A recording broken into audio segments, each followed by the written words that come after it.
10 taon akong nagsilbi bilang anino sa likod ng iyong tagumpay, Rafael. Ibinigay ko ang lahat ang aking dangal, ang aking pangalan, maging ang aking pagkatao. Pero sa harap ng buong mundo, itinapon mo ako na parang basurang nakakasagabal sa iyong ambisyon. Akala mo ba ay talo na ako, nagkakamali ka? Ngayong gabi, ang asawang minaliit mo ay siyang magpapabagsak sa kaharian mong itinayo sa kasinungalingan. Handa ka na bang makilala ang tunay na may-ari ng Villanueva Holdings? Althea, let's not make this harder than it already is. I'm divorcing you. Hindi ka na bagay sa mundong ginagalawan ko at mas lalong hindi ka bagay na tumayo sa tabi ko bilang asawa ng bagong presidente ng De Leon Group. Ang boses ni Rafael ay kasing lamig ng hanging nanggagaling sa mga aircon ng ballroom ng Manila Hotel. Walang panginginig, walang pag-aalinlangan. Sa harap ng mga naglalakihang chandelier at mga bisitang suot ang pinakamamahal na hiyas. Ang bawat salita niya ay parang latigo na humahagupit sa pandinig ni Althea Villanueva. Sa mga sandaling iyon, hawak ni Althea sa kanyang nanginginig na mga kamay ang isang maliit na asul na kahon. Naglalaman iyon ng isang mamahaling relos, isang regalo na pinag-ipunan niya ng matagal, isang simbolo ng pasasalamat dahil sa wakas ay narating na ng kanyang asawa ang rurok ng tagumpay. Buong umaga siyang nag-asikaso, tiniyak na perpekto ang pagkakaplansa ng kurbata ni Rafael at matiyagang naghintay sa gilid ng entablado habang pinapanood itong magningning sa ilalim ng mga spotlight.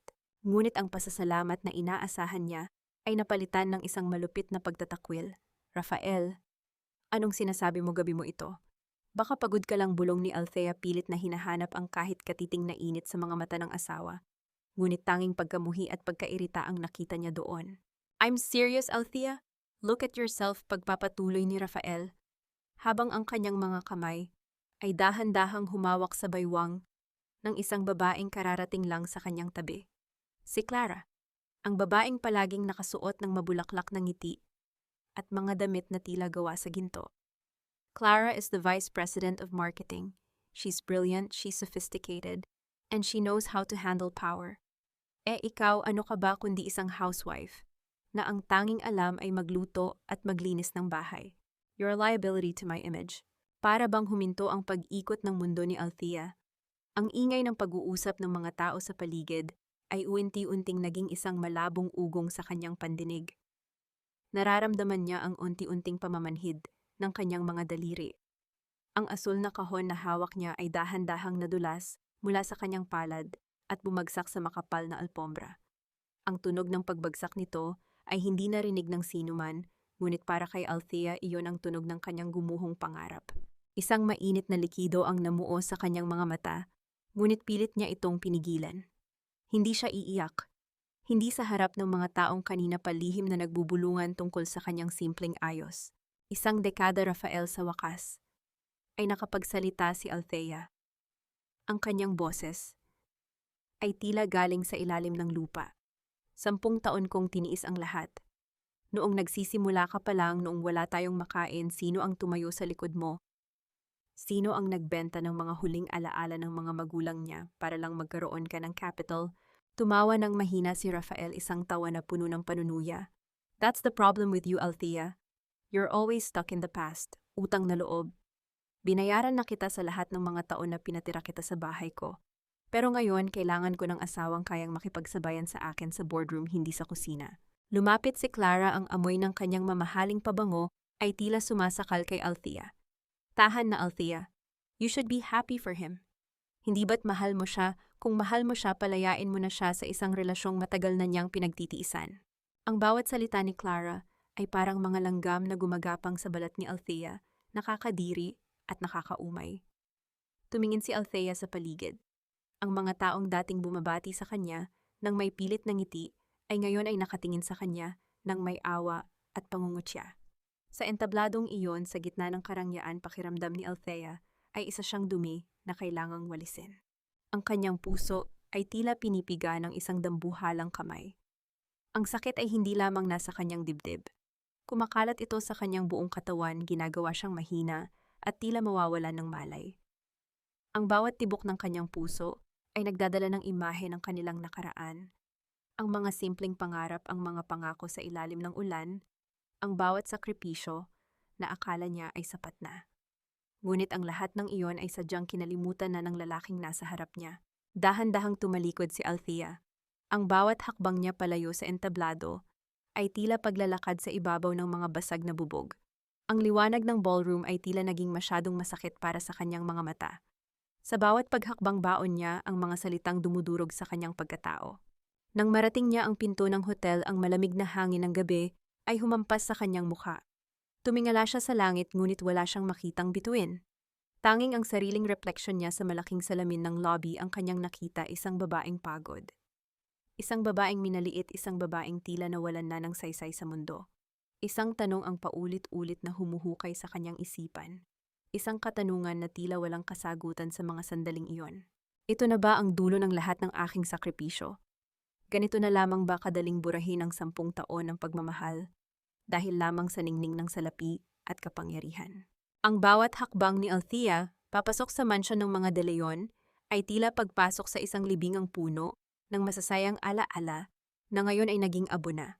Ang mga pader na dati ay saksi sa kanyang mga panalangin para sa tagumpay ng kanyang asawa ay tila lumiliit, tila dahan-dahang sumasakal sa kanyang paghinga. Hindi pa man tuluyang natutuyo ang lamig ng gabi sa kanyang balat, isang mas masakit na lamig ang sumalubong sa kanya sa loob ng bahay na itinuring niyang kanlungan sa loob ng 10 taon. Sa gitna ng sala nakatayo si Clara na tila ba siya na ang bagong reyna ng tahanang iyon. May hawak siyang baso ng wine at nakasuot na ng isa sa mga mamahaling silk robe na kailanman ay hindi binili ni Raphael para kay Althea. O, nandito ka pa pala. Akala ko ay may konti ka pang delikadeza na natitira sa sarili mo, Althea.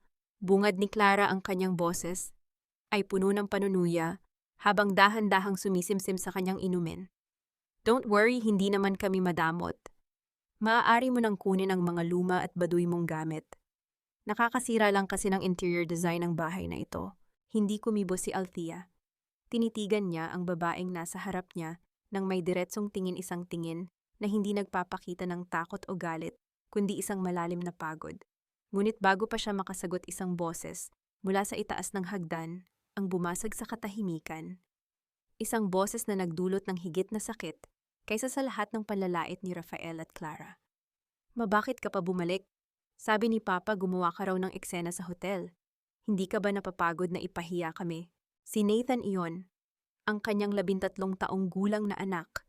Ang batang binuhat niya sa kanyang sinapupunan nang may pag-asa, ang batang pinaglalaanan niya ng bawat oras ng kanyang buhay. Nakatayo ito sa itaas ng hagdan, ang muka ay puno ng pagkabigo at pagkamuhi. Nathan, anak, hindi totoo ang mga sinabi ng papa mo. Pagod na sagot ni Althea, ang kanyang boses ay nagmamakaawa para sa kahit katiting na pag-unawa. Enough, ma, look at Tita Clara. She's smart, she's modern, and she actually helps Dad with the business. Ikaw, wala kang ibang ginawa kundi magkulong dito sa bahay at magmukhang kawawa. Nakakahiya ka sa mga friends ko, ma. Tuwing tinatanong nila kung ano ang work mo, wala akong maisagot kundi housewife ka lang. Ang bawat salita ni Nathan ay tila mga karayom na tumutusok sa pinakamalalim na bahagi ng puso ni Althea. Ito ang sakit na hindi kayang pantayan ng anumang pagkatalo sa negosyo, ang itakwil ng sariling dugo at laman dahil sa kakulangan ng material na kinang. Gusto niyang sumigaw, gusto niyang sabihin sa kanyang anak na ang bawat pagkain sa hapag, ang bawat komportabling tulog nito ay bunga ng kanyang tahimik na sakripisyo. Ngunit alam niyang sa mga sandaling ito, ang puso ng kanyang anak ay nalason na ng kasinungalingan ng kanyang ama. Lihim na napangiti si Clara habang pinapanood ang mag-ina. Si maging ang sarili mong anak ay alam kung nasaan ang katotohanan. Sige na, Althea. Umalis ka na habang maayos pa ang usapan. Huminga ng malalim si Althea. Pinunasan niya ang isang luhang pilit na kumawala at dahan-dahang tumalikod. Hindi siya pumanhik sa kanyang silid. Sa halip, naglakad siya patungo sa madilim at maalikabok na attic ng mansyon. Doon sa ilalim ng mga lumang gamit ay may isang maliit na vault na nakatago sa likod ng isang sirang cabinet. Gamit ang kanyang nanginginig na mga daliri, inilagay niya ang password na tanging siya lang ang nakakaalam.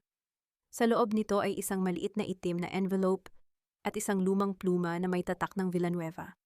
Ito lamang ang kinuha niya. Iniwan niya ang lahat ng alahas na ibinigay ni Raphael.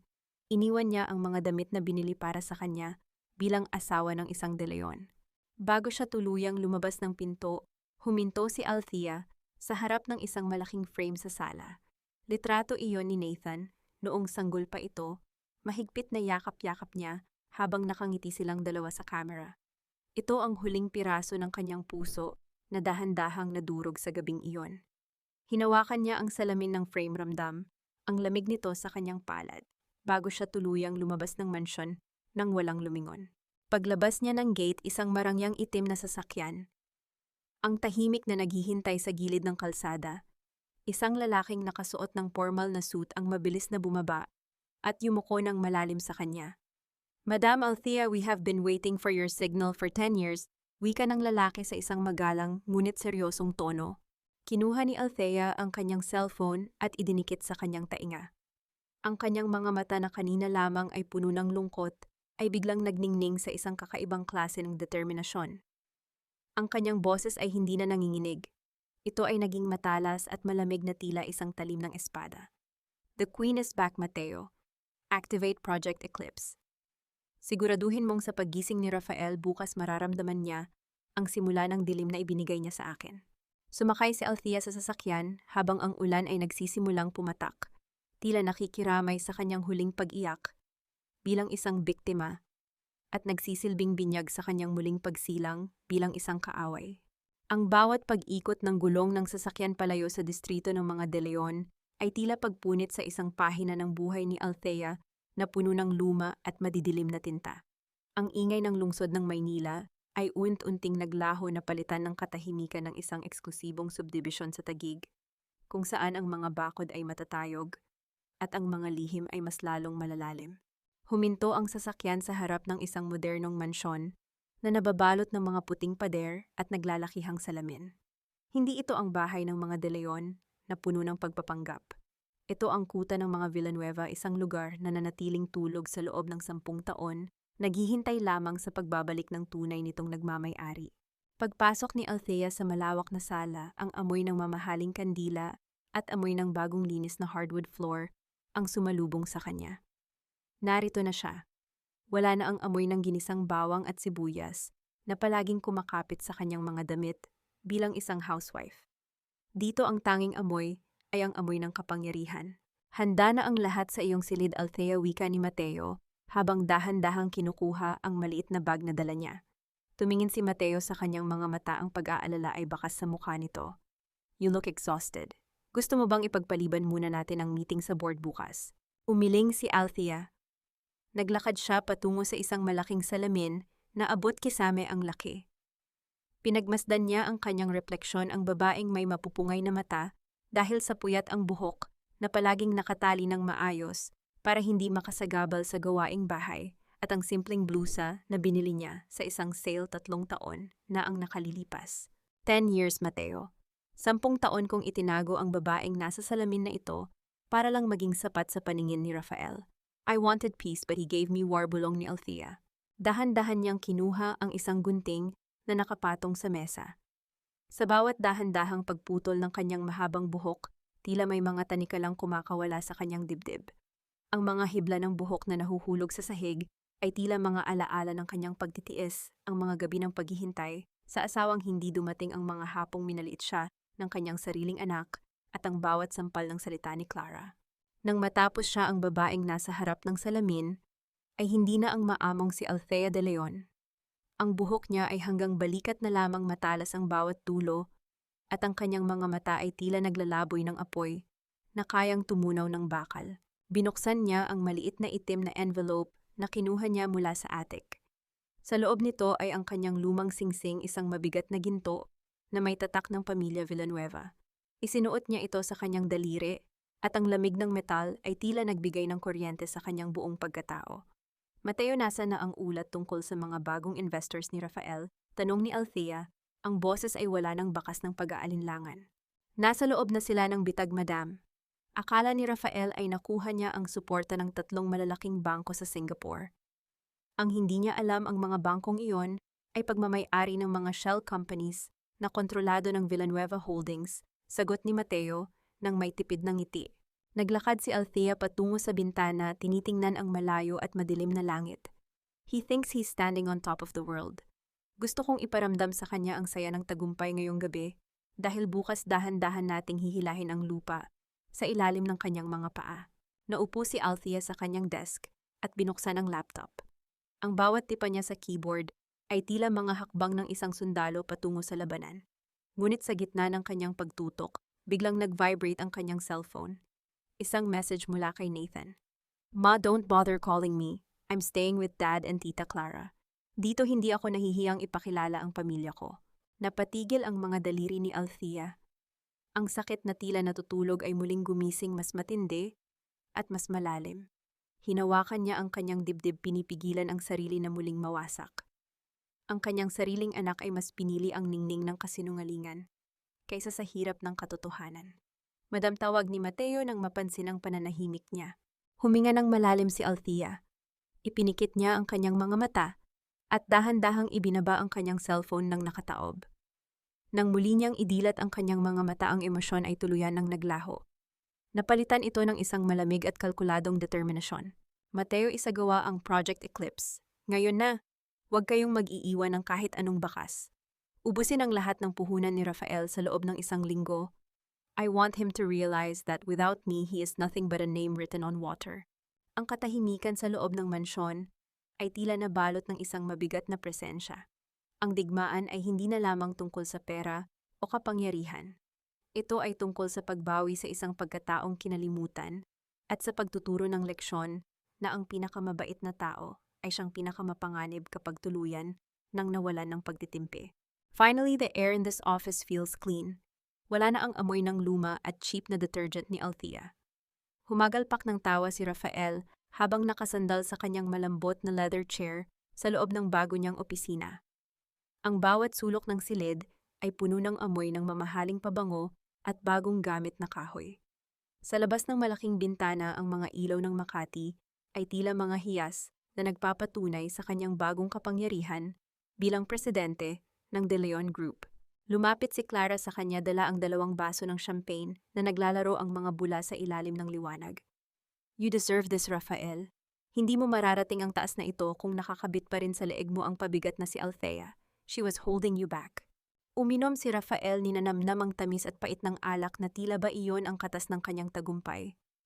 Isipin mo, Clara, 10 taon akong nagtiis sa isang babaeng ang alam lang pag-usapan ay ang presyo ng bilihin sa palengke. Ngayon malaya na ako. Nakahinga na rin ang image ng kumpanya. Habang nagdiriwang ang dalawa, hindi nila napapansin na sa kabilang panig ng lungsod, sa isang silid na puno ng mga monitor at mga digital na graph, ang bawat galaw ni Rafael ay binabantayan ng isang pares ng mga matang walang kasing lamig. Si Althea ay nakaupo sa harap ng kanyang computer. Ang kanyang bagong gupit na buhok ay bahagyang tumatama sa kanyang pisngi.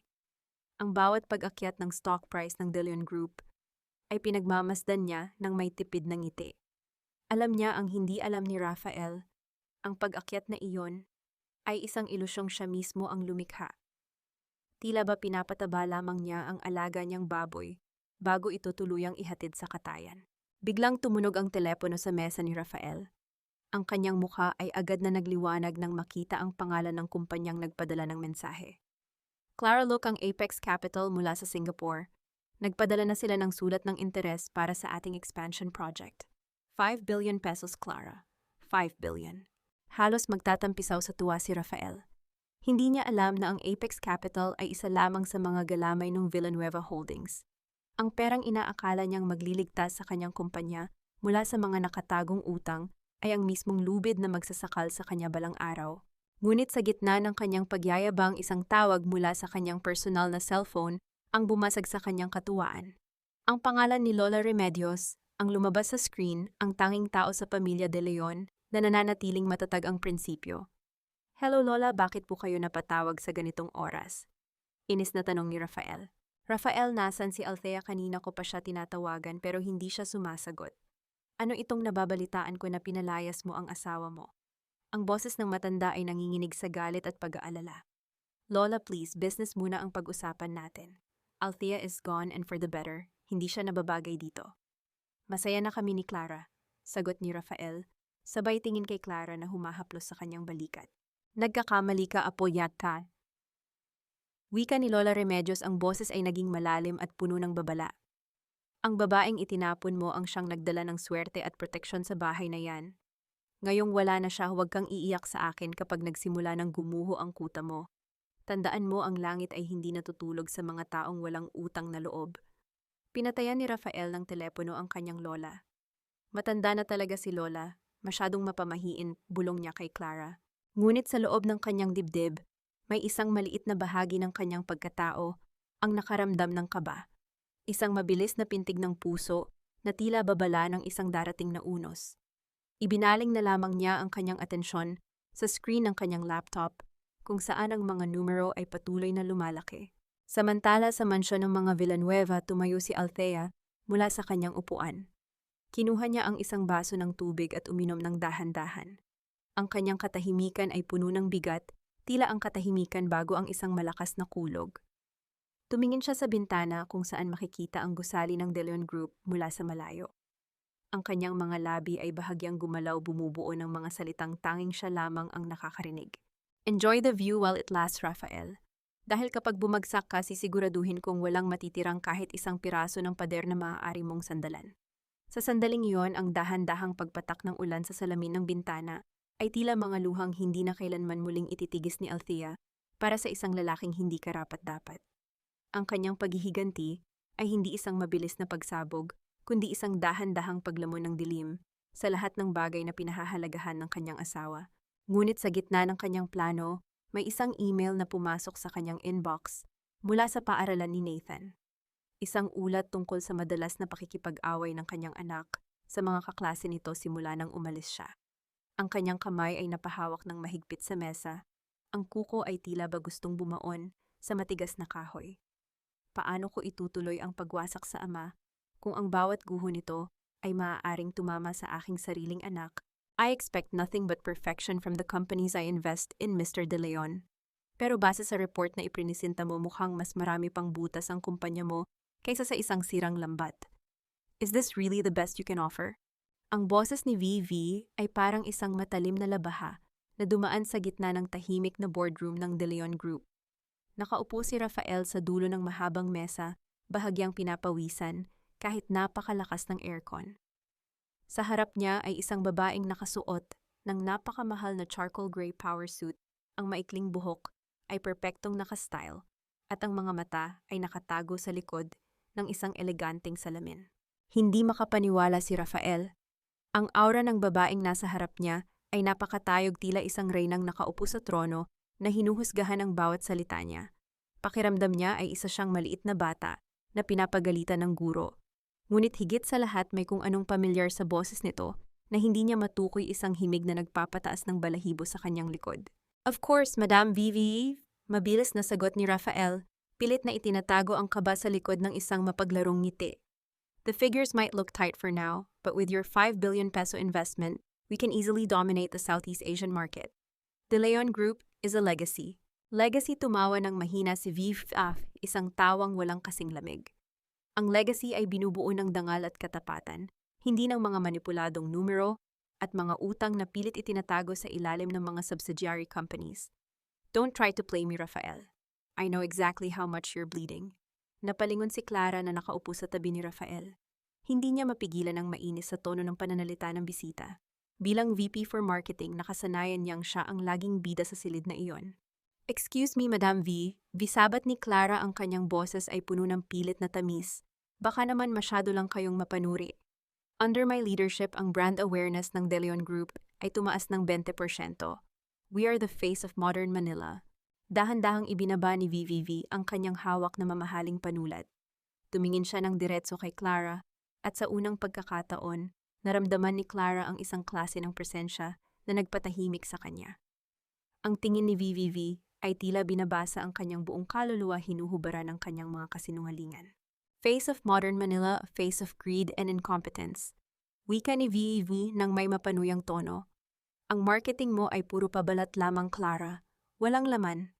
You spend more on parties than on actual product development. Kung ganito ang klase ng pamamalakad na makikita ko, baka mas mabuti pang sunugin ko na lang ang pera ko kaysa ibigay sa inyo. Napamaang si Clara. Namula ang kanyang mga pisngi sa tindi ng kahihiyan sa harap ng mga board members. Gusto niyang sumagot, gusto niyang sumigaw, Ngunit ang autoridad ni VVV ay tila isang mabigat na pader na humaharang sa kanya. Habang nagpapatuloy ang diskusyon si Rafael, ay hindi mapigilang titigan ang mga kamay ni VV na nakapatong sa mesa. Nakita niya ang isang pamilyar na kislap, isang gintong singsing na may tatak na Villanueva. Bahagyang kumunot ang kanyang noo. Saan ko nga ba nakita ang disenyong iyon?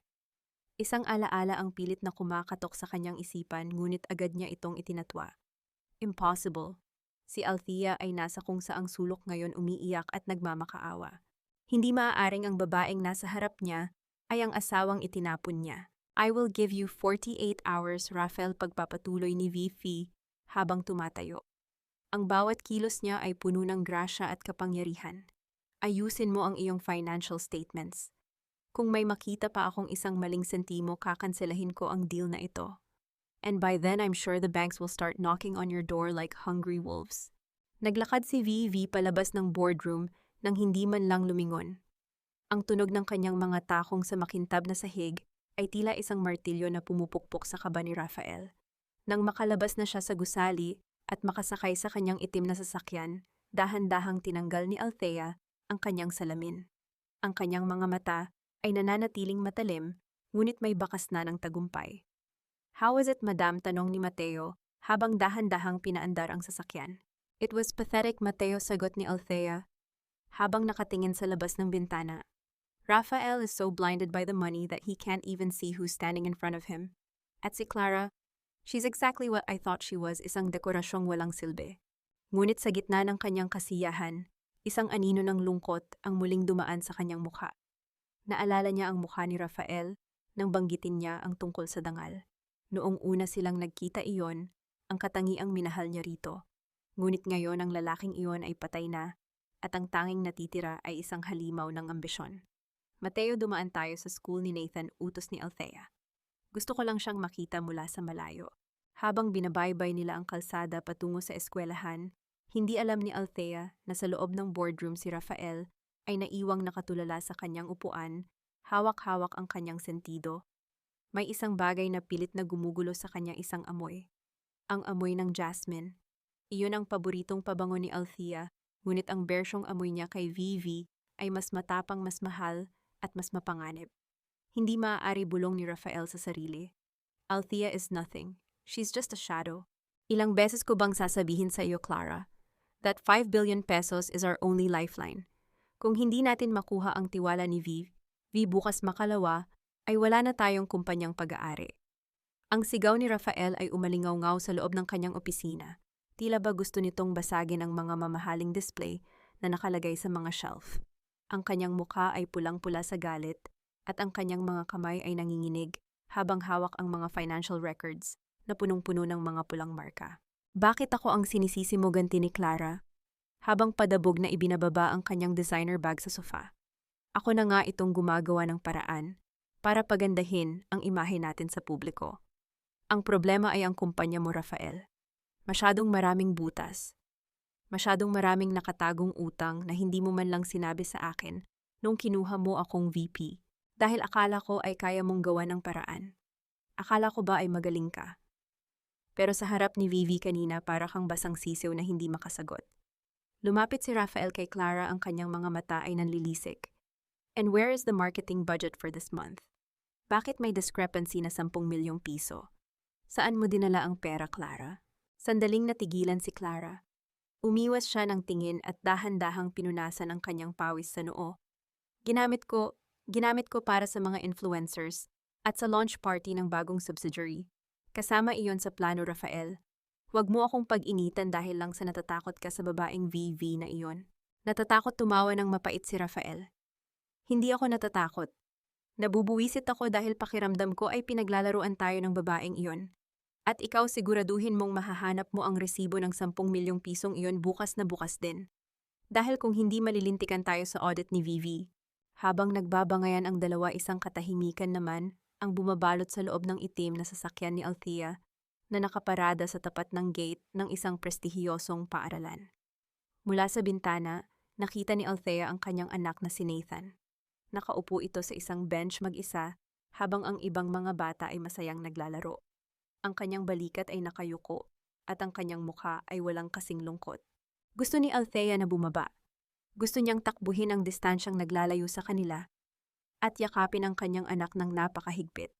Gusto niyang sabihin dito na lahat ng ginagawa niya ay para sa kinabukasan nito. Ngunit nanatili siyang nakatali sa kanyang upuan. Alam niyang sa mga sandaling ito, ang kanyang pagpapakita ay magdudulot lamang ng higit na gulo. Madam, gusto niyo po bang tawagin ko si Nathan? Mahinang tanong ni Mateo habang nakatingin sa rearview mirror. Huwag na Mateo, bulong ni Althea. Ang kanyang boses ay nanginginig sa pigil na emosyon. Hayaan mo muna siyang matuto sa sarili niyang mga pagkakamali. Kailangan niyang makita kung anong klaseng tao ang kanyang hinahangaan. Ang sakit na nararamdaman niya ngayon ay gamot na magpapagising sa kanya balang araw. Pinagmasdan ni Althea ang kanyang mga kamay. Ang singsing ng mga Villanueva ay tila bumibigat sa bawat segundo. Ang paghihiganti ay tila isang lason na dahan-dahang kumakalat sa kanyang sistema, binibigyan siya nito ng lakas, ngunit ninanakawan siya nito ng kapayapaan.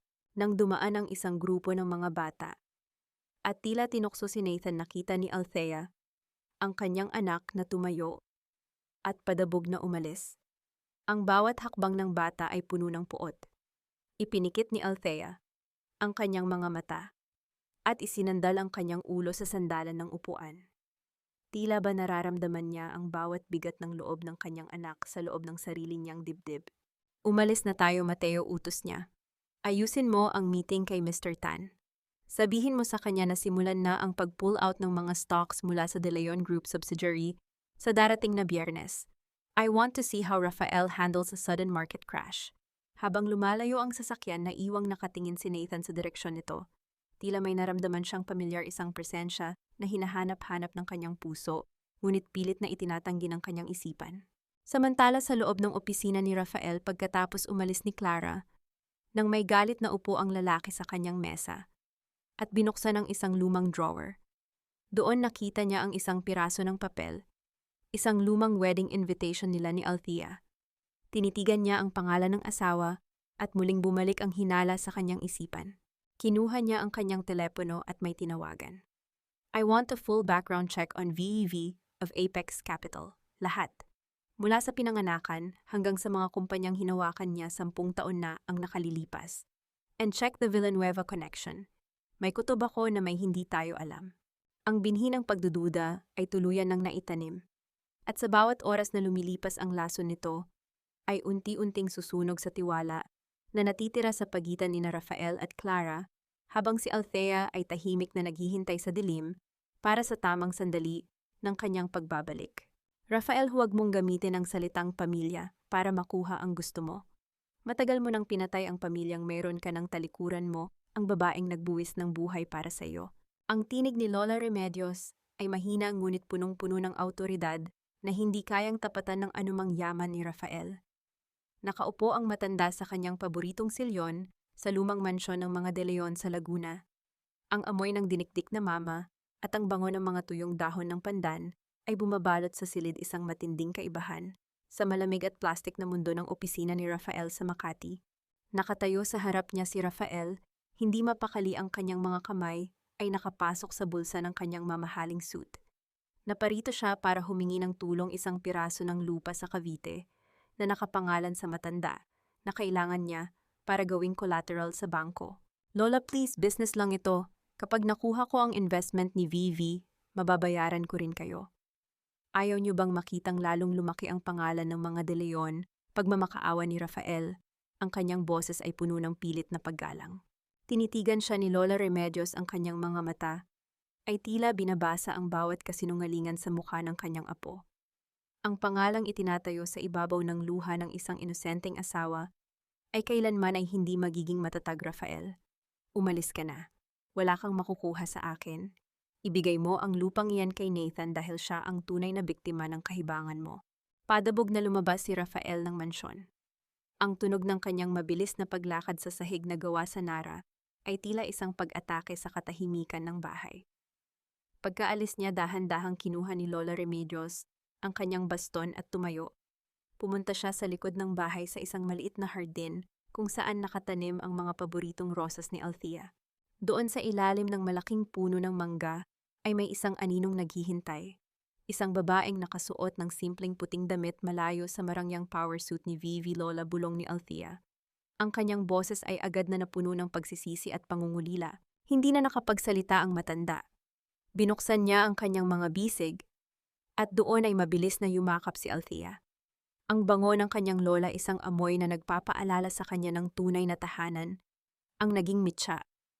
Para tuluyan nang bumagsak ang mga luhang kanina pa niya pinipigilan. Sa loob ng ilang minuto hindi siya ang Nuhuang Taichin o ang Vivi na kinatatakutan ng lahat. Siya lang si Althea ang apo na sawi ang puso. Alam ko, apo. Alam ko ang lahat, mahinang wika ni Lola Remedios habang hinahaplos ang maikling buhok ni Althea. Nakita ko ang balita. Nakita ko ang mga mata mo sa telebisyon. Hindi mo kailangang magpaliwanag sa akin. Lola, galit po ba kayo? Tanong ni Althea, ang kanyang mukha ay nakabaon sa balikat ng matanda. Ginagawa ko po ito para mabigyan ng hustisya ang lahat ng sakit. Pero natatakot po ako. Natatakot ako na baka sa pagwasak ko kay Rafael, tuluyan ko ring mawala ang pagmamahal ni Nathan. Dahan-dahang iniharap ni Lola Remedios si Althea sa kanya. Pinunasan niya ang mga luha nito gamit ang kanyang nanginginig na mga daliri. Ang sugat ay kailangang linisin bago ito gumaling, Althea. Masakit ang proseso, ngunit kailangan. Huwag kang matakot sa katotohanan. Si Nathan, darating ang araw na makikita niya ang liwanag. Ngunit hanggat maaari, huwag mong hayaang kainin ng puot ang iyong kaluluwa. Kinuha ni Lola Remedios ang isang maliit na susi mula sa kanyang bulsa at ibinigay ito kay Althea. Ito ang susi ng lumang safe sa library. Doon nakatago ang mga dokumento ng iyong biyenan, ang ama ni Rafael. May mga sikreto doon tungkol sa tunay na pinagmulan ng kumpanya na matagal nang ibinaon ni Rafael. Gamitin mo ito hindi para maghiganti, kundi para ibalik ang katotohanan sa kumpanyang iyan. Napatigil si Althea. Ang bigat ng susi sa kanyang palad ay tila isang bagong responsibilidad. Sa mga sandaling iyon, naramdaman niya ang isang klase ng kapayapaan na hindi kayang ibigay ng anumang plano ng pagsira. Ang pagmamahal ni Lola Remedios ang naging gamot sa kanyang sugatang puso. Salamat, Lola. Hindi ko po kayo bibiguin, pangako ni Althea. Habang papaalis si Althea sa lumang mansyon, isang huling sulyap ang ibinigay niya sa matanda na nakatayo sa balkonahe. Ang liwanag ng papalubog na araw ay tila nagbibigay ng isang banal na aura sa kanyang lola. Ngunit sa kanyang paglalakad patungo sa kanyang sasakyan, isang itim na van ang biglang huminto sa di kalayuan. Nakita ni Althea ang isang lalaking may hawak na kamera na mabilis na nagtago sa likod ng sasakyan. Ang kaba ay muling bumalik sa kanyang dibdib. May nagmamanman sa kanya. May nakakita sa pagtatagpo nila ng matandang De Leon. Sino ang nag-utos na sundan ako, si Rafael ba? O ang mas mapanganib na si Clara? Ang bawat hakbang ni Althea, pabalik sa kanyang mundo ng pagpapanggap, ay muling nabalot ng panganib. Ang lihim na akala niya ay ligtas sa loob ng mansyon ni Lola Remedios, ay maaaring bukas makalawa, ay maging mitsa ng kanyang tuluyang pagkabagsak bago pa man niya matapos ang kanyang laban. You're shaking, Althea. What happened in Laguna? Akala ko ba ay maayos ang pag-uusap ninyo ni Lola Remedios? Ang boses ni Mateo ay puno ng pag-aalala habang mabilis siyang lumalapit kay Althea sa loob ng penthouse. Kararating lang ni Althea at kahit pilit siyang nagpapakatatag, hindi niya maitago ang panginginig ng kanyang mga kamay habang hawak ang susi at ang kanyang bag. Ang malamig na aircon ng silid ay tila hindi sapat para pawiin ang kaba sa kanyang dibdib. Dahan-dahang naupo si Althea sa malambot na sofa. Ibinaba niya ang maliit na susi sa ibabaw ng glass table kung saan ito ay naglabas ng isang matalas at malamig na tunog sa gitna ng katahimikan. May sumunod sa akin, Mateo, bulong ni Althea, ang kanyang mga mata ay nakatingin sa malayo. Isang itim na van. May kumuha ng litrato sa amin ni Lola. I felt it, Mateo. The flash of the camera, the way they hid so quickly. Hindi na ako ligtas sa dilim. Agad na tumigas ang anyo ni Mateo. Kinuha niya ang kanyang tablet at mabilis na nag-type ng ilang commands. I'll check the CCTV footages around the area immediately. No one touches you, Althea. Not on my watch. Lumabas si Mateo sa balkonahe para tumawag sa kanilang security team. Naiwan si Althea na nakatingin sa mga ilaw ng Maynila mula sa naglalakihang bintana ng penthouse. Ang kislap ng mga gusali sa ibaba ay tila mga hiyas na nakakalat sa isang itim na tela, napakaganda ngunit napakalamig. Nararamdaman niya ang matinding pagod hindi lang pisikal, kundi ang pagod ng isang kaluluwang matagal nang nakikipaglaban ng mag-isa. Pagkalipas ng ilang minuto, bumalik si Mateo, dala ang isang tasa ng mainit na tsaa. Inilapag niya ito sa harap ni Althea at dahan-dahang naupo sa tabi nito, ngunit pinanatili ang isang magalang na distansya. Ang amoy ng chamomile at honey ay dahan-dahang humalo sa hangin, nagbibigay ng kaunting ginhawa sa magulong isipan ni Althea. Inumin mo muna ito, mahinang utos ni Mateo. You've been fighting too hard, Althea. Minsan kailangan mo ring huminga. Kinuha ni Althea ang tasa, hinahayaan ang init nito na dumaloy sa kanyang mga palad. Tumingin siya kay Mateo, ang lalaking palaging nasa likod niya, ang lalaking hindi kailanman nagtanong, ngunit palaging nagbibigay ng kasagutan. Bakit mo ba ito ginagawa, Mateo? Tanong ni Althea, ang kanyang boses ay puno ng pagtataka. You could have a high-paying job in any international firm. Pero heto ka sumasama sa isang babaeng puno ng puot at panganib. Sandaling natahimik si Mateo. Tinitigan niya ang mga ilaw sa labas bago muling ibinaling ang tingin kay Althea. Ang kanyang mga mata ay malalim, tila may mga salitang hindi niya masabi-sabi sa loob ng maraming taon. Dahil noong panahong kinalimutan ka ng mundo, Althea, ikaw lang ang nakakita sa halaga ko, sagot ni Mateo. Ang boses ay naging seryoso at puno ng katapatan. Hindi ito tungkol sa utang na loob. It's about being there for the only person who taught me what it means to be brave. Hindi ka nag-iisa, Althea. Hinding-hindi. Dahan-dahang inabot ni Mateo ang kamay ni Althea na nakapatong sa sofa. Isang mabilis at magaan na hawak, isang simpleng pagdampi ng palad na tila nagbigay ng 1,000 boltahe ng lakas kay Althea. Sa sandaling iyon, ang pader na itinayo ni Althea sa paligid ng kanyang puso ay tila bahagyang gumuho. Naramdaman niya ang init ng balat ni Mateo, ang tibay ng kanyang paninindigan, at ang kaligtasang matagal na niyang hindi nararamdaman sa piling ni Rafael. Isinandal ni Althea ang kanyang ulo sa balikat ni Mateo, isang kilos na puno ng pagtitiwala at pagod. Ipinikit niya ang kanyang mga mata, hinahayaan ang bango ng tsa at ang presensya ng lalaki na maging panandali ang kanlungan niya. Walang mali siya, walang ingay, tanging ang dalawang pusong naghahanap ng kapayapaan sa gitna ng isang darating na digmaan. Salamat, Mateo, bulong ni Althea. Kahit kailan, Althea. Kahit kailan, sagot ni Mateo habang dahan-dahang hinahaplos ang buhok ng babae. Ngunit ang katahimikang iyon ay tila isang panaginip lamang. Sa kabilang panig ng lungsod, sa loob ng isang madilim na kwarto, isang printer ang dahan-dahang naglalabas ng mga litrato. Ang mga imahe ni Althea at Lola Remedios na magkayakap ay malinaw na malinaw. Isang kamay na may mahahabang kuko na kulay pula ang kumuha sa mga litrato. Ang tunog ng pagpunit ng papel ay umaling-awngaw sa silid, kasunod ang isang mahina at mapanganib na tawa. So ang dakilang VEV ay ang pulubing asawa pala ni Rafael, bulong ni Clara, habang tinititigan ang mukha ni Althea sa litrato. Akala mo ba ay matalino ka, Althea? Let's see how Rafael reacts kapag nalaman niyang ang babaeng gusto niyang makuha ang pera ay ang babaeng itinapon niya sa kalsada. This is going to be a very expensive scandal. Ang gabi sa Maynila ay tila naging mas madilim. Habang si Althea ay nakahanap ng panandali, ang init sa piling ni Mateo, ang apoy ng panganib, ay nagsisimula na ring magliyab sa kanyang likuran, handang tupukin ang lahat ng kanyang pinaghirapan. Hindi ko akalain na ang isang uod kapag binihisa ng mamahaling tela ay magmumukhang paru-paro. Isang matalas na tawa ang kumawala sa mga labi ni Clara habang dahan-dahan niyang hinahaplos ang makinis na papel ng litratong hawak niya.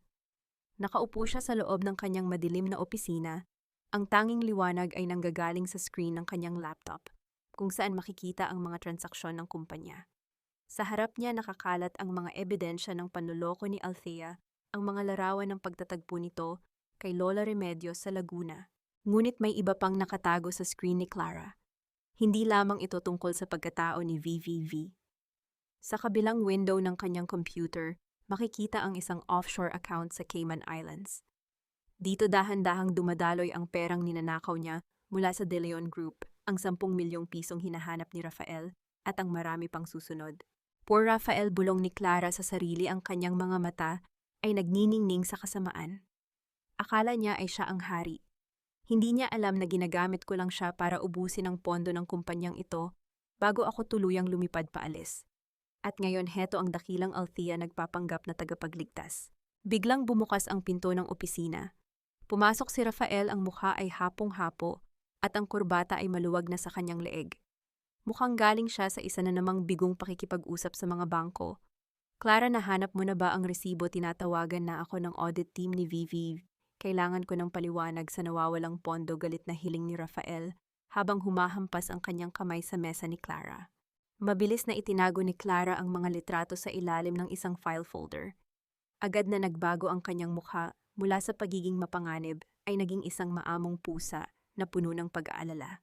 Tumayo siya at dahan-dahang lumapit kay Rafael, hinahaplos ang dibdib nito para pakalmahin ang lalaki. Honey, relax. Inaasikaso ko na. Alam mo namang hindi kita pababayaan. Di ba wika ni Clara sa isang malambing at mapanlinlang na tono? Ang problema ay ang V na iyon. Masyado siyang mahigpit. Bakit hindi natin siya imbitahan sa isang pribadong dinner, just the three of us? Baka mas madali siyang makuha sa personal na usapan. Dinner, kumunot ang noo ni Rafael. Sa tingin mo ba ay papayag ang babaeng iyon? She treats me like a criminal in every meeting. Leave it to me, Rafael. I have a way of making people talk, sagot ni Clara nang may lihim na kahulugan. At habang hinihintay natin ang sagot niya, kailangan mong pirmahan ang mga documents na ito para sa panibagong loan. It's for our personal safety, just in case. Inabot ni Clara ang isang set ng mga papel. Dahil sa tindi ng pagod at taranta, hindi na nag-abalang basahin ni Rafael ang bawat detalye. Nilagdaan niya ang mga dokumentong magbibigay kay Clara ng ganap na kontrol sa kanyang mga personal na ari-arian nang hindi niya nalalaman. Habang pinapanood ni Clara ang pagpirma ni Rafael, ang kanyang puso ay nagdiriwang. Isang bala, 2 ibon. Gagamitin niya ang sekreto ni Althea para sipsipin ang huling sentimo mula sa mga Villanueva at gagamitin niya ang kabubuhan ni Rafael para tuluyan itong iwanang walang-wala.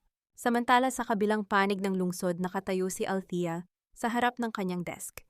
Binabasa niya ang ulat mula sa audit team na ipinadala niya sa De Leon Group. May nakita silang kakaiba, isang pattern ng paglipat ng pondo na hindi tumutugma sa kahit anong proyekto. Mateo, tingnan mo ito, tawag ni Althea. Ang 10 milyong piso ay simula pa lang, may mas malaking butas dito, at ang lahat ng pirma ay kay Rafael, pero ang nag-uutos ng wire transfers ay mula sa computer ni Clara. Ibig sabihin, ninanakawan ni Clara si Rafael, tanong ni Mateo. Higit pa doon, Mateo. Clara is bleeding him dry habang si Rafael ay busy sa pagpapanggap na makapangyarihan, sagot ni Althea. Ang kanyang mga mata ay nanlilisik sa galit.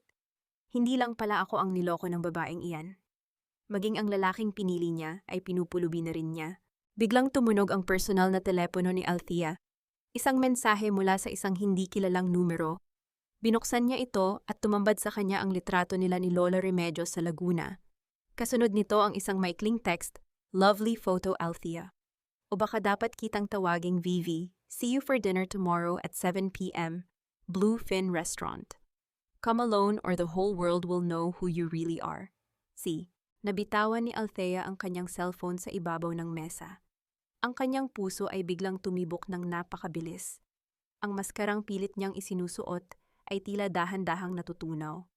Madam, anong nangyari, tanong ni Mateo nang makita ang pamumutla ni Althea. Tumingin si Althea kay Mateo, ang kanyang mga mata ay puno ng determinasyon ngunit may halong takot. Alam na niya, Mateo. Alam na ni Clara ang lahat. At balak niya akong harapin bukas. Ang gabi ay tila naging isang tahimik na bitag. Ang labanan na akala ni Althea ay kontrolado niya ay biglang naging isang mapanganib na laro ng blackmail. Sino ang mas mabilis na titira? Ang reynang naghahanap ng hustisya o ang ahas na handang manuklaw para sa sariling kaligtasan? Huwag mo nang hanapin ang nanay mo, Nathan. Isang basurang walang silbi ang babaeng iyon. Dito ka na kay Tita Clara mo, siya ang magtuturo sa'yo kung paano maging isang tunay na De Leon. Ang mga salitang iyon ni Rafael ay tila isang malakas na sampal na paulit-ulit na umaalingaw-ngaw sa isipan ni Nathan habang nakaupo siya sa loob ng kanyang madilim na silid. Hawak niya ang kanyang tablet ngunit hindi siya naglalaro. Ang kanyang mga mata ay nakatuon sa isang folder na aksidente niyang nakita sa laptop ng kanyang ama, isang folder na naglalaman ng mga CCTV footage mula sa gabi ng inauguration. Pinanood ni Nathan ang bawat segundo. Nakita niya ang kanyang ina, si Althea, na nakatayo sa gilid, suot ang isang simpleng bestida at may hawak na asul na kahon. Nakita niya ang paglapit ni Rafael, ang marahas na pagtabig nito sa kamay ni Althea, at ang paraan ng pagtingin ng kanyang ama sa kanyang ina, isang tingin na puno ng pandidiri at poot.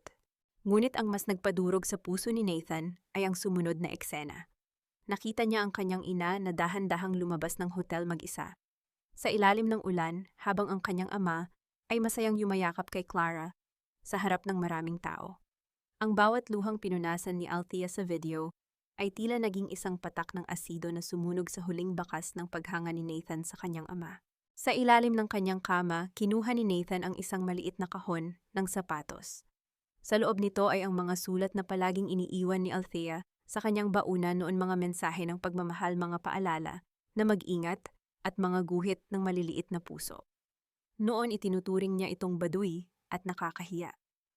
Ngunit ngayon, habang binabasa niya ang bawat salita, nararamdaman niya ang init ng mga kamay ng kanyang ina, na tila ba yumayakap sa kanya sa gitna ng lamig ng mansyong ito. Ang kanyang lalamunan ay nanikip at ang kanyang mga mata ay nagsimulang uminit. Ang bawat hikbi na pilit niyang itinatago ay unti-unting kumawala, naglalabas ng lahat ng sakit at pagsisisi. Sorry. I'm so sorry, bulong ni Nathan sa gitna ng kanyang pag-iyak. Ang kanyang maliliit na balikat ay nanginginig sa bigat ng katotohanang mas pinili niya ang taong nananakit sa kanya kaysa sa taong handang mamatay para sa kanya. Habang nagaganap ang tahimik na pagsisisi ni Nathan, si Althea naman ay nakatayo sa harap ng salamin sa loob ng kanyang penthouse. Suot niya ang isang itim na silk dress na tila baluti sa darating na labanan. Ang kanyang mga mata ay tuyo, matigas at walang kasing lamig. Ang takot na naramdaman niya kanina nang matanggap ang blackmail mula kay Clara ay napalitan na ng isang mapanganib na kalmado. Madam, handa na ang sasakyan, wika ni Mateo habang pumapasok sa silid. May hawak siyang isang folder, ang audit report na nagpapatunay sa mga nakaw na pondo ni Clara. Sigurado po ba kayo na gusto niyo itong gawin ng mag-isa? Kailangan, Mateo, sagot ni Althea habang isinusuot ang kanyang mga hikaw na perlas. Clara thinks she has the upper hand dahil alam niya ang sikreto ko. Ang hindi niya alam, hawak ko ang ebidensya na magpapakulong sa kanya habang buhay. Blackmail is a game of who blinks first, and I don't intend to blink. Tumingin si Althea sa isang maliit na frame sa kanyang desk, ang litrato ni Nathan. Hinaplos niya ang salamin nito ng may halong pait at pangungulila. Ginagawa ko ito hindi lang para sa akin, Mateo. Ginagawa ko ito para malinis ang mundo na kinalalagyan ng anak ko. Kahit kamuhian niya ako ngayon, balang araw maiintindihan niya kung bakit kailangang mawasak ang lahat ng ito. Lumabas si Althea ng penthouse, ang tunog ng kanyang mga takong ay tila isang martilyo na nagbibilang ng mga huling sandali ng kaligayahan ni Clara. Ang bawat hakbang niya ay puno ng bigat ng isang inang nagpapasya para sa kinabukasan ng kanyang anak. Pagdating niya sa Bluefin Restaurant, ang paligid ay tahimik at eksklusibo. Nakita niya si Clara na nakaupo sa dulo, may hawak na baso ng alak at isang mapanuyang ngiti sa mga labi.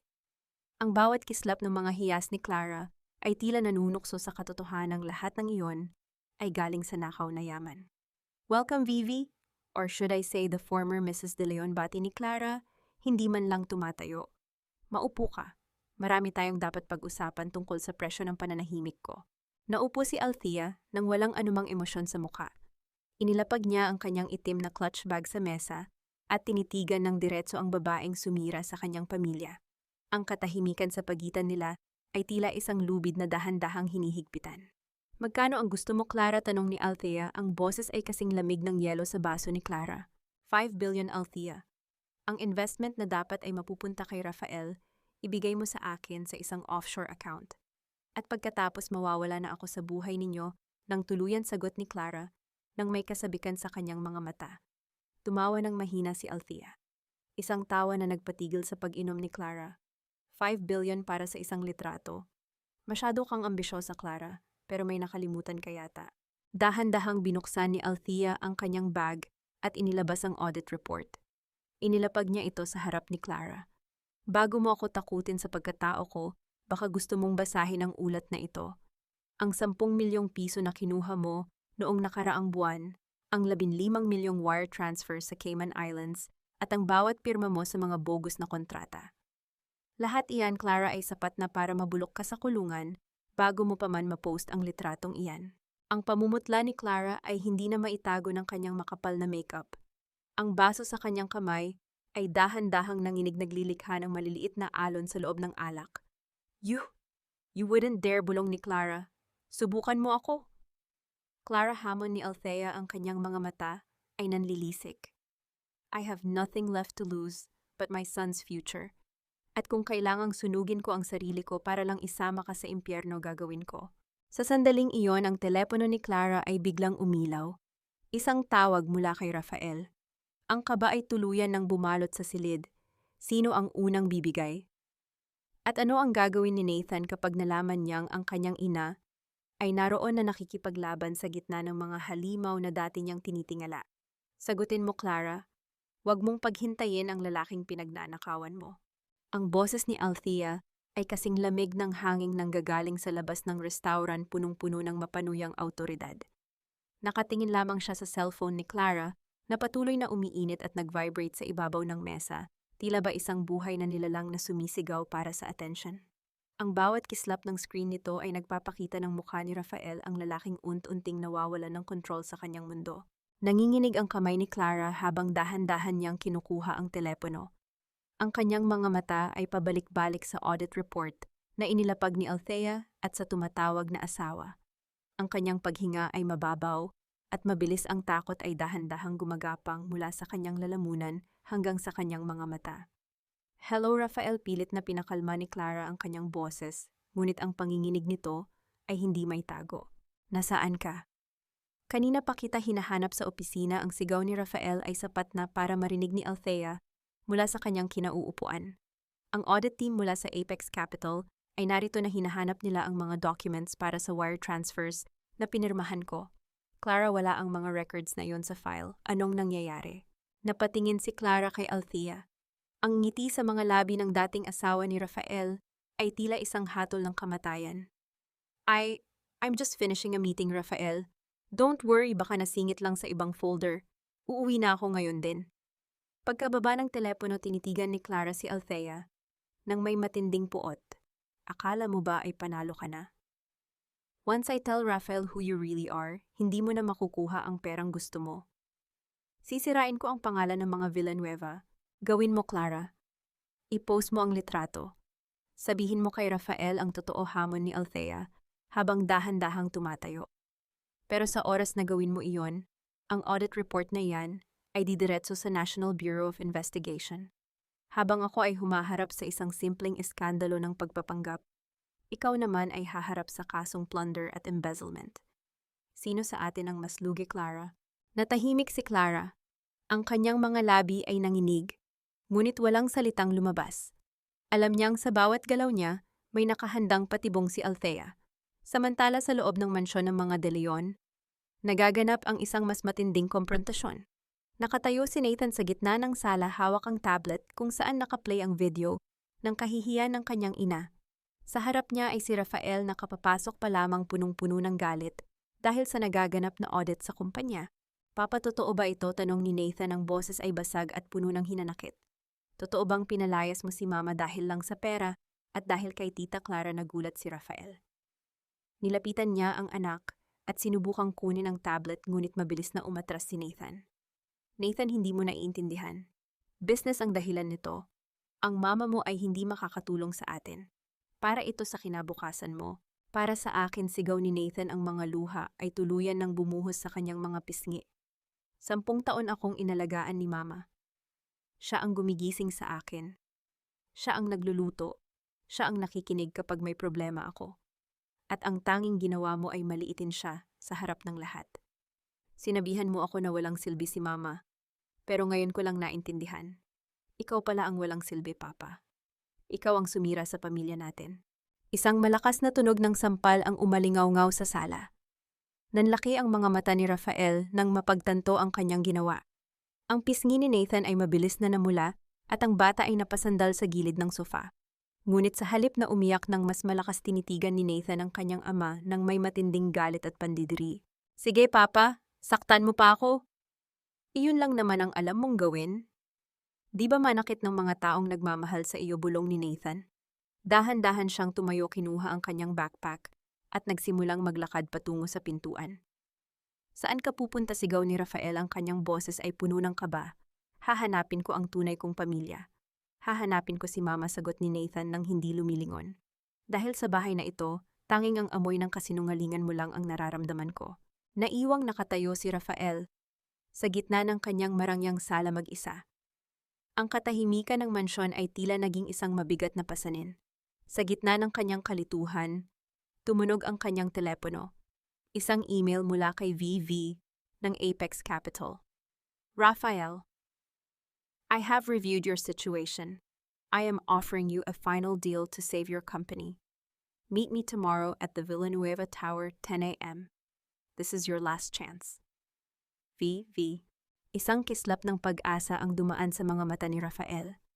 Hindi niya alam na ang bawat hakbang niya patungo sa Villanueva Tower ay ang kanyang huling marcha patungo sa kanyang tuluyang pagbagsak.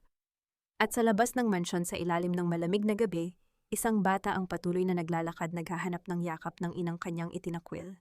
Ang bawat piraso ng buhay ni Rafael ay dahan-dahang nagkakalas-kalas, habang si Althea ay nakatayo sa kanyang balkonahe, tinitingnan ang dilim ng gabi.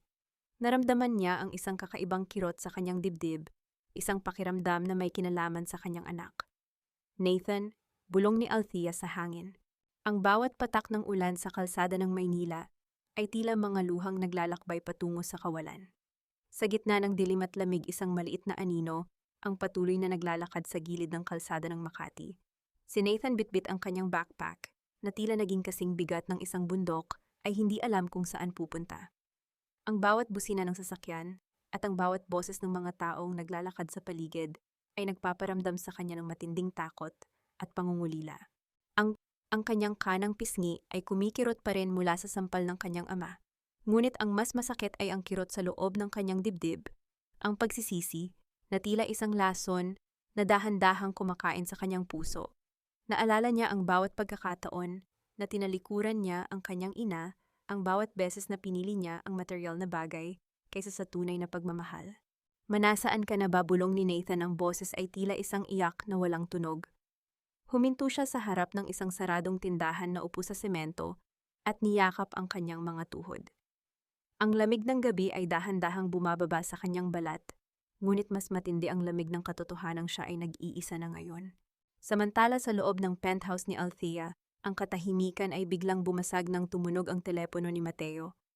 Agad itong sinagot ng lalaki at sa bawat segundo ng pakikinig ang kanyang mukha ay lalong nagiging seryoso. Napansin ito ni Althea na noon ay nakatayo sa tabi ng bintana tinitingnan ng ulan. Madam, tumawag ang security sa mansyon ng mga De Leon. Umalis daw si Nathan pagkatapos ng isang matinding away nila ni Rafael. Hindi pa siya bumabalik, wika ni Mateo. Ang boses ay puno ng pag-aalala. Tila tumigil ang pagtibok ng puso ni Althea. Ang basong hawak niya ay dahan-dahang nadulas mula sa kanyang kamay at bumagsak sa makapal na alpombra. Hindi ito nabasag, ngunit ang tubig na natapon ay tila sumisimbolo sa kanyang nagugulong damdamin. Nathan, saan siya pupunta sa ganitong oras? At sa gitna ng ulan, sigaw ni Althea. Ang kanyang mga mata ay nanlalaki sa takot. Mateo, hanapin mo siya. Tawagan mo ang lahat ng mga kakilala natin. I-trace mo ang cellphone niya. Sinusubukan na namin, madam. Pero nakapatay ang GPS ng telepono niya, sagot ni Mateo habang mabilis na kumukuha ng susi ng sasakyan. Manatili kayo rito, Althea. Ako na ang bahalang maghanap sa kanya. Hindi sasama ako, git ni Althea. Ngunit bago pa siya makahakbang, naalala niya ang kanyang plano. Bukas ng umaga ang huling pagtutuos nila ni Rafael. Ang bawat piraso ng kanyang paghihiganti ay nakasalalay sa pagharap niya rito bilang si VV. Ang miting mawasak ang lalaking sumira sa kanya at ang tungkulin bilang isang ina ay dahan-dahang nagbabanggaan sa loob ng kanyang isipan. Ang bawat sandali ng pag-aalinlangan ay tila isang saksak sa kanyang kaluluwa. Kung lalabas siya ngayon bilang Althea, maaaring malantad ang lahat. Ngunit kung mananatili siyang si VV, paano kung may mangyaring masama sa kanyang anak? Sa kabilang panig ng lungsod, si Rafael ay parang isang baliw na naglalakad sa loob ng kanyang magulong opisina. Wala si Clara, hindi ito umuwi pagkatapos ng kanilang tawag. Ang audit team ay nag-iwan ng isang pinal na babala kung hindi maibabalik ang nawawalang pondo bukas ang kasong kriminal ay isasampa na laban sa kanya.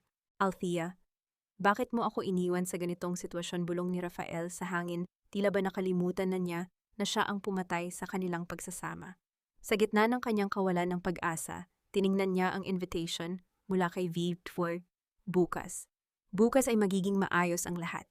Kapag nakuha ko ang pera mula kay VVV, hahanapin ko si Nathan at itatama ko ang lahat. Hindi alam ni Rafael na habang siya ay nangangarap ng kaligtasan ng kanyang anak, ay nakahandusay na sa gilid ng isang madilim na eskinita, nanginginig sa lagnat at takot. Ang bawat dahan-dahang pagpikit ng mga mata ni Nathan ay tila pagpikit na rin ng huling pag-asa para sa pamilya De Leon. Sa gitna ng ulan, isang itim na sasakyan ang dahan-dahang huminto sa tapat ng eskinita kung nasaan si Nathan. Bumukas ang pinto at isang pares ng sapatos na gawa sa mamahaling balat ang tumapak sa basang semento. Isang kamay ang dahan-dahang humawak sa balikat ng bata. Nathan, anak, ligtas na siya, Althea. Nahanap ko na si Nathan. Ang boses ni Mateo sa kabilang linya ng telepono ay tila isang banal na musika na nagpabalik ng buhay sa nananamlay na katawan ni Althea. Napasandal si Althea sa dingding ng kanyang silid, dahan-dahang napaupo sa sahig habang hinahawakan ang kanyang dibdib. Ang hangin kanina pa niya ipinagkakait sa kanyang sarili ay sa wakas ay dumaloy ng malaya. Nasaan siya, Mateo? Kamusta ang lagay niya? Mabilis na tanong ni Althea. Ang kanyang mga mata ay muling napuno ng mga luha ng kaginhawahan. Nasa pribadong klinika siya ng mga Villanueva. May katamtamang lagnat dahil sa pagkabasa sa ulan, pero maayos na ang lagay niya. Natutulog na siya ngayon, sagot ni Mateo, ang boses ay puno ng pagkalinga. Huwag ka nang mag-alala, Althea. Bantay sarado siya rito. Salamat, Mateo, bulong ni Althea. Hindi na nag-aksaya ng oras si Althea. Kahit madaling araw na nagpasundo siya kay Mateo patungo sa klinika. Pagpasok niya sa silid kung nasaan si Nathan, ang puso niya ay parang pinipiga sa awa. Ang kanyang anak na dati ay napakasigla at kung minsan ay mapagmataas, ay nakahandusay ngayon sa kama maputla at may nakakabit na swero sa kamay. Dahan-dahang lumapit si Althea. Naupo siya sa gilid ng kama at hinawakan ang malamig na kamay ng kanyang anak. Sa tabi ng unan ni Nathan, nakita niya ang isang basang papel, ang lumang sulat na isinulat niya para sa baon nito noong nakaraang taon. Kahit basang-basa at halos mapunit, mahigpit pa rin itong hawak ng bata sa kanyang natutulog na palad. Ang sakit at pagmamahal ay sabay na sumabog sa dibdib ni Althea. Hinalikan niya ang noo ng kanyang anak, hinahayaan ang kanyang mga luha na pumatak sa pisngi nito. Nandito na si Mama, anak. Hindi ka na muling masasaktan. Ngunit ang gabi ay mabilis na lumipas. At ang umaga ng paghuhukom ay tuluyan ng dumating. 9:30 ng umaga. Ang Villanueva Tower ay nakatayo ng mapagmataas sa gitna ng Makati, sa loob ng malawak at marangyang executive boardroom. Sa pinakamataas na palapag nakaupo si Rafael. Ang kanyang mga mata ay may maiitim na bilog sa ilalim dahil sa puyat, at ang kanyang mga kamay ay hindi mapakali sa ibabaw ng makintab na mesa na gawa sa mahogany. Wala si Clara. Sinubukan niyang tawagan ito ng paulit-ulit, ngunit ang tanging sumasagot ay ang malamig na boses ng operator. Pakiramdam ni Rafael ay unti-unting nauubos ang kanyang oras. Ang 5 bilyong piso mula kay VV, ang tanging bagay na nakikita niyang magliligtas sa kanya mula sa malamig na rehas ng kulungan. Eksaktong 10:00. Ang malalaking pinto ng boardroom ay dahan-dahang bumukas. Pumasok si Mateo, ngunit sa pagkakataong ito, hindi siya ang nag-iisang naglalakad. Sa likod niya ay isang babaeng nakasuot ng isang napaka-eleganteng puting terno. Ang kanyang maikling buhok ay perpektong nakaayos at ang kanyang bawat hakbang ay nagpapahiwatig ng isang klase ng kapangyarihan na tila kayang yumanig sa buong gusali. Hindi suot ng babae ang kanyang salamin. Ang kanyang mukha ay malinaw na malinaw sa ilalim ng mga fluorescent lights ng boardroom. Dahan-dahang tumayo si Rafael para bumati, ngunit ang mga salitang lalabas sana sa kanyang bibig ay tuluyang natuyo sa kanyang lalamunan. Ang kanyang mga mata ay nanlaki at ang kanyang buong katawan ay tila naging bato. Ang kanyang puso ay tumibok ng napakabilis, nagdadala ng isang klase ng takot na kailanman ay hindi niya naramdaman. Althea, bulong ni Rafael, ang boses ay panginginig at halos hindi marinig. Tumingin si Althea nang diretso sa mga mata ng kanyang asawa. Ang kanyang mukha ay walang kahit anong emosyon, walang galit, walang lungkot, taming isang malamig na kapangyarihan na tila nagmula sa kailaliman ng yelo. Dahan-dahan siyang naupo sa pangunahing upuan sa dulo ng mesa, ang upuan na nakalaan para sa may-ari ng Villanueva Holdings. Maupo ka, Rafael, wika ni Althea, ang boses ay matatag at walang panginginig. May 48 oras ka para ayusin ang kumpanya mo, di ba? Ngayon pag-usapan natin ang tungkol sa 5 bilyong pisong hinihingi mo sa akin. Napahawak si Rafael sa gilid ng mesa para hindi siya mabuwal. Ang katotohanan ay tila isang dambuhalang alon na sumalpok sa kanyang buong pagkatao, dinudurog ang kanyang natitirang kayabangan. Ang babaeng itinapon niya ang asawang sinabihan niyang walang silbi at hindi nababagay sa kanyang mundo ay ang mismong may hawak ng kanyang kapalaran. Ikaw si Vivi, pautal-utal na tanong ni Rafael. Ang kanyang muka ay tuluyan ng nawalan ng kulay. Tumingin si Althea sa kanyang mga kuko bago muling ibinaling ang matalim na tingin kay Rafael. Ang buong akala mo ba ay isa ka ng hari, Rafael? Hindi mo ba naitanong sa sarili mo kung bakit ang isang simpleng housewife ay may kakayahang suportahan ang bawat luho mo sa loob ng 10 taon? Ang katahimikan sa loob ng boardroom ay tila naging isang bitay. At sa labas ang ulan ay patuloy na bumubuhos, tila naghahanda para sa huling pagsabog ng bagyong matagal nang inihanda ni Althea para sa lalaking kumuha ng lahat sa kanya. Althea, please, do this for Nathan, for our family. Alam kong nagkamali ako pero nagawa ko lang naman yon dahil sa tindi ng stress sa kumpanya. Ang mga salitang iyon ni Rafael ay lumabas sa kanyang mga labi habang dahan-dahan siyang lumuluhod sa harap ng mesa ni Althea. Ang kanyang kahambugan na parang isang matayog na pader kanina ay tuluyan ng gumuho na palitan ng isang nakakaawang anyo ng isang lalaking handang humalik sa paa ng kanyang asawa para lamang sa pera. Tinitigan siya ni Althea mula sa kanyang kinauupuan. Walang kahit anong awa sa kanyang mga mata, tanging ang malalim na pandidiri sa lalaking 10 taon niyang minahal at pinagsilbihan. Naalala niya kung paano siya itinulak ng lalaking ito palabas ng hotel, kung paano siya tinawag na walang silbi sa harap ng buong mundo, at kung paano nito hinayaan ang kanyang anak na kamuhian siya. Family, Rafael, tumawa ng mahina si Althea. Ang boses ay puno ng pait. Nasaan ang pamilya noong itinapon mo ako sa kalsada na parang basura? Nasaan ang pamilya noong hinayaan mong saktan ni Clara ang damdamin ko? At nasaan ang pamilya noong sinampal mo si Nathan at hinayaang maglakad sa ilalim ng ulan? Nanlaki ang mga mata ni Rafael. Nathan. Nasaan si Nathan, Althea? Na kay Clara siya, ligtas siya. Wala si Clara, Rafael, putol ni Althea sa kanyang mga salita. Kinuha niya ang kanyang tablet at ipinakita ang isang live na footage mula sa Ninoy Aquino International Airport. Sa screen makikita si Clara na nakapiring ang mga kamay habang iniarestong mga pulis sa departure gate. May hawak siyang isang bag na naglalaman ng mga peking pasaporte at mga dokumento ng paglilipat ng pondo patungo sa kanyang offshore account. Tinangka kang takasan ng iyong mahal na kasosyo. Dala ang natitirang pondo ng De Leon Group, patuloy ni Althea habang dahan-dahang sumasandal sa kanyang upuan. Ang 10 milyong piso na hinahanap mo, ang lahat ng iyon ay nasa bulsa na ni Clara. At kung hindi dahil sa audit team ko, na mabilis na nakipag-ugnayan sa pulisya ngayon, ay nag-iisa ka na lang nahaharap sa mga utang mo. Napasapo si Rafael sa kanyang mukha. Ang kanyang buong katawan ay nanginginig sa tindi ng katotohanang siya ay naging isang malaking tanga sa kamay ng 2 babae. Ang isa ay niloko siya para sa pera, at ang isa naman ay niloko niya na ngayon ay siyang may hawak ng kanyang leeg. Althea, begging you, wag mo akong ipakulong.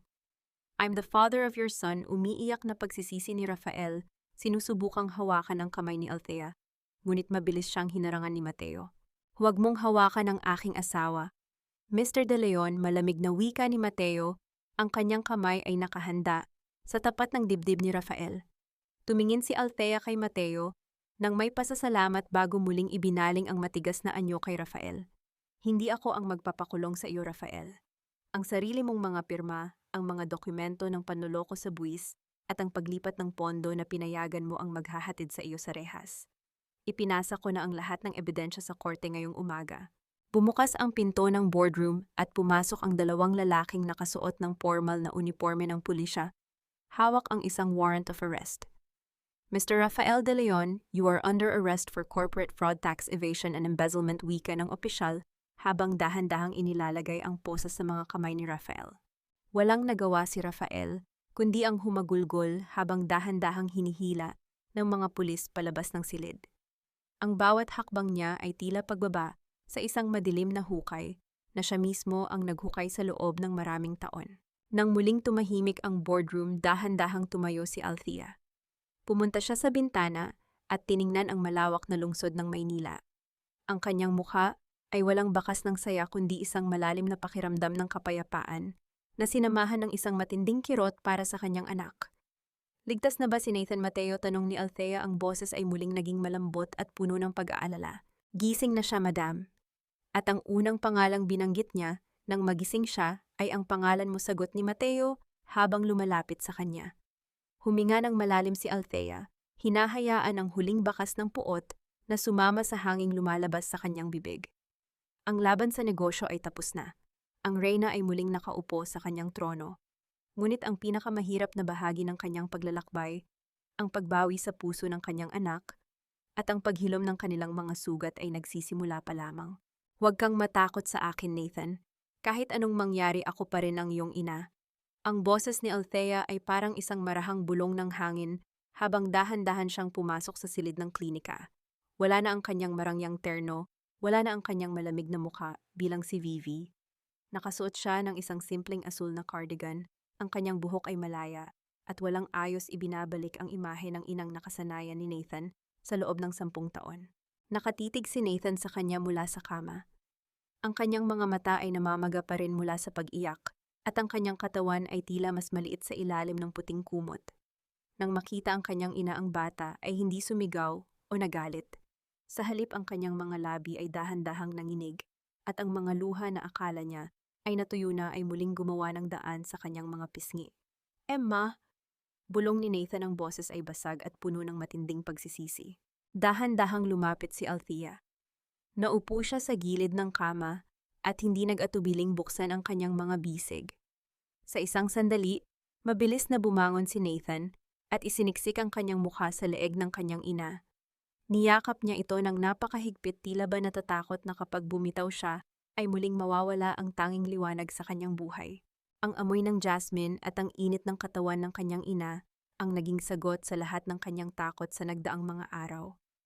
Ang kanyang mga balikat ay nanginginig sa bawat paghikbi at ang kanyang maliliit na kamay ay mahigpit na nakahawak sa damit ni Althea. "Sorry po. I'm so sorry," umiiyak na pagsisisi ni Nathan. "Naging masama akong anak. Nahiya ako sa iyo dahil lang sa sinabi ni Papa. Naniwala ako sa mga kasinungalingan nila. Mahuwag mo akong iiwan, please." Hinaplos ni Althea ang likod ng kanyang anak, hinahayaan ang sariling mga luha na dumaloy ng malaya. Ang bawat bigat na naramdaman niya sa boardroom, ang bawat puot na inilaan niya para kay Rafael, ay tuluyang natunaw sa init ng yakap ng kanyang anak. Sa sandaling iyon, naintindihan niya na ang tunay na tagumpay ay hindi ang pagbagsak ng kanyang mga kaaway, kundi ang pagbabalik ng kanyang anak sa kanyang piling. "Shh! Tahan na, anak! Nandito na si Mama," bulong ni Althea habang hinahalikan ang buhok ni Nathan. "Walang dapat ihingi ng tawad. Ang mahalaga ay nandito ka na ligtas at kasama ko. Hinding-hindi kita iiwan, Nathan. Kahit kailan." Inilabas ni Nathan ang basang papel mula sa kanyang bulsa at ibinigay ito kay Althea. "Maitinabi ko ito. Ito lang ang nagbigay sa akin ng lakas noong natatakot ako sa ulan." Tinitigan ni Althea ang lumang sulat. Ang mga tinta ay bahagyang kumalat, ngunit ang mga salitang "Mahal na mahal ka ni Mama, mag-aral ng mabuti" ay malinaw pa ring mababasa. Ngumiti si Althea sa gitna ng kanyang mga luha. Itinabi ang papel sa kanyang dibdib, malapit sa kanyang puso. Pagkalipas ng ilang oras nang makatulog na si Nathan dahil sa pagod at lagnat, dahan-dahang lumabas si Althea ng silid. Sa labas ng pinto nakatayo si Mateo, tahimik, na naghihintay, dala ang 2 tasa ng mainit na kape. "Mukhang maayos na ang lahat, Althea," wika ni Mateo nang may banayad ng ngiti. "Salamat sa iyo, Mateo," sagot ni Althea habang tinatanggap ang tsaa. "Kung hindi mo siya nahanap, baka tuluyan na akong nawalan ng dahilan para magpatuloy." Lumapit si Mateo ng kaunti, ang kanyang mga mata ay puno ng isang malalim at tapat na damdamin. "Palagi akong narito para sa iyo, Althea. Hindi lang bilang strategist mo, kundi bilang isang taong gustong makita kang muling ngumiti ng totoo. Ngayong tapos na ang laban kay Rafael, ano nang plano mo? Tumingin si Althea sa bintana kung saan ang ulan ay unti-unting tumitigil at ang unang sinag ng araw ay dahan-dahang sumisira sa mga ulap sa langit. Isang magandang umaga ang nagsisimulang mabuo sa ibabaw ng Maynila. Gusto kong magsimula muli, Mateo, sagot ni Althea. Ang boses ay puno ng pag-asa. Isang buhay na walang kasinungalingan, walang paghihigante. Isang buhay kung saan ako ay malayang maging isang ina at marahil maging masaya muli. Dahan-dahang ipinatong ni Mateo ang kanyang kamay sa ibabaw ng kamay ni Althea na nakahawak sa baso. Ang init ng kanyang palad ay tila isang pangako ng isang bagong bukas, isang bukas na hindi na kailangang harapin ni Althea ng nag-iisa. Ang digmaan ay opisyal ng tapos. Ang mga sugat ng nakaraan ay dahan-dahang naghihilom, nag-iiwan ng mga marka na magpapaalala sa kanila ng kanilang katatagan. At habang ang araw ay tuluyang sumisikat, ang reyna ay handa na para sa kanyang pinakamagandang kabanata, ang kabanata ng pag-ibig, pagpapatawad at tunay na kapayapaan. Ang marahang paghampas ng mga alon sa pinong buhangin ng Batangas ay tila isang oyayi na nagdadala ng kapayapaan sa pusong matagal nang nakipaglaban sa bagyo ng lungsod. 3 taon na ang lumipas simula nang magiba ang kaharian ng mga De Leon, ngunit dito sa maliit na bahay bakasyonan sa tabi ng dagat, ang tanging naririnig ay ang tawanan ni Nathan at Mateo habang inaayos ang isang maliit na bangka sa pampang. Nakaupo si Althea sa balkonahe, hawak ang isang tasa ng mainit na tsaa. Ang kanyang maikling buhok ay bahagyang tinatangay ng hanging dagat at ang kanyang mukha ay wala ng bakas ng lamig o puot. Ang kanyang mga mata ay malinaw, sumasalamin sa asul na langit na walang kahit isang ulap. Sa ibabaw ng mesa ay may isang sulat na galing sa correctional facility. Si Rafael. Sa huling sulat nito, humingi ito ng tawad sa lahat ng kanyang nagawa, hindi para palayain siya sa kulungan, kundi para lamang gumaan ang kanyang sariling budhi. Pinagmasdan ni Althea ang sulat ng may banayad ng ngiti. Ang pagpapatawad ay hindi isang mabilis na desisyon, kundi isang dahan-dahang proseso ng pagpapakawala sa bigat ng nakaraan. Hindi niya ibinalik si Rafael sa kanyang buhay, ngunit tuluyan na niyang pinatawad ito sa kanyang puso. Pinayagan niya si Nathan na bisitahin ang kanyang ama bawat buwan dahil alam niyang ang paggaling ng kanyang anak ay nangangailangan din ng pagtanggap sa katotohanan ng kanyang pinagmulan. Madam Althea, mukhang handa na ang bangka. Gusto mo bang sumama sa amin? Ang boses ni Mateo ay pumutol sa kanyang malalim na pag-iisip. Lumapit si Mateo, dala ang isang manipis na shawl na dahan-dahan niyang ipinatong sa mga balikat ni Althea para protektahan ito sa lamig ng hangin. Ang haplos ng kanyang kamay ay nanatiling magaan, puno ng respeto at tahimik na pagmamahal na sa loob ng 3 taon ay dahan-dahang nagbigay ng bagong kulay sa buhay ni Althea. Sige, Mateo. Kasunod na ako, sagot ni Althea, habang tumitingin sa lalaking nanatili sa kanyang tabi sa hirap at ginhawa.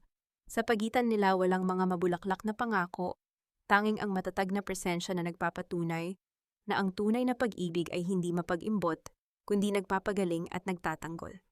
Tumakbo si Nathan patungo sa balkonahe, ang kanyang mukha ay masigla at malusog, malayo sa maputlang bata sa klinika noon. Mabilisan mo, ang ganda ng sikat ng araw ngayon. Oo, anak. Nandyan na, natatawang sagot ni Althea. Habang naglalakad si Althea patungo sa pampang, naramdaman niya ang init ng buhangin sa kanyang mga paa. Ang kanyang paglalakbay mula sa isang minalit na housewife patungo sa pagiging isang reyna ng sarili niyang buhay ay nag-iwan ng mga aral na hinding-hindi niya malilimutan. Ang kwentong ito ay nag-iwan ng isang mahalagang mensahe para sa bawat kababaihang nakikinig.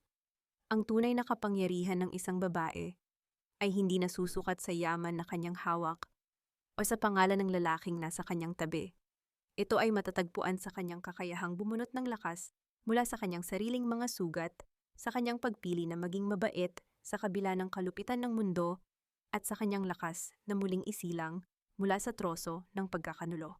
Ang reyna ay hindi nangangailangan ng korona para maging makapangyarihan. Ang kanyang dangal, ang kanyang pagmamahal sa kanyang pamilya, at ang kanyang kapayapaan ng isip ang kanyang tunay na kaharian. At sa paglubog ng araw sa abot-tanaw, ang liwanag nito ay tila isang basbas ng isang bagong simula na puno ng pag-asa, pagmamahal, at walang katapusang kapayapaan.